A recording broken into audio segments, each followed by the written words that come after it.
A skeleton of a Vampire from the 17th century was discovered pinned to the ground with a sickle around the neck. The belief in vampires and the undead has fascinated people for centuries. Legends and lore have been passed down from generation to generation, and any people still hold strong beliefs in the existence of vampires. Researchers also found the skeletal remains had a silk cap on its head, indicating she had held a high social status, and a protruding tooth. The discovery of a 17th-century graveyard in the village of Pien in Poland has sparked interest in the subject.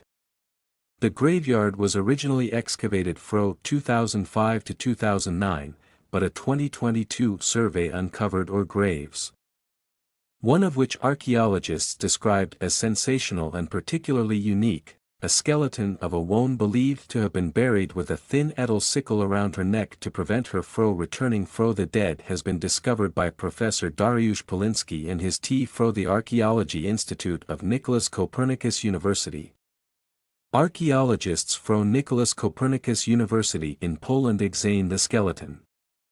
Copyright Nicholas Copernicus University. Vampires and other supernatural creatures have plagued the imaginations of people across Europe for centuries.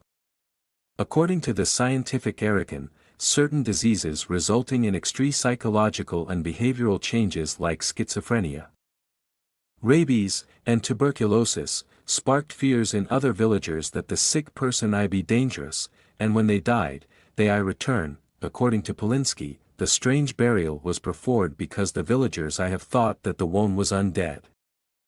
The suspected vampire was buried with a padlock on her toe, another precaution against rising from the dead. Copyright Nicholas Copernicus University. Researchers found the sickle placed on the neck in such a way that if the deceased had tried to get up, most likely the head would have been cut off or injured. The padlocked big toe also possibly symbolized the closing of a stage and the impossibility of returning, stated the lead researcher Dariusz Polinsky. When they were buried, they were often restrained or dodged in so way to prevent the from rising from the grave.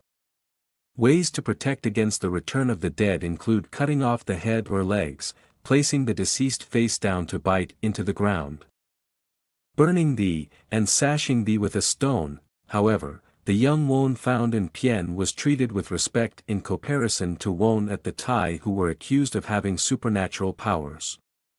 According to Polinsky and his team, she was neither ritually murdered nor was she one of the convicted in a witchcraft trial. Those individuals were treated differently and, usually, they were thrown into provisional graves, for example, at the gallows. One hypothesis that Polinsky and his team have about the woman is that the locals have feared that she would somehow try to get her revenge. It is possible that in her lifetime the woman experienced a tragedy and was harried.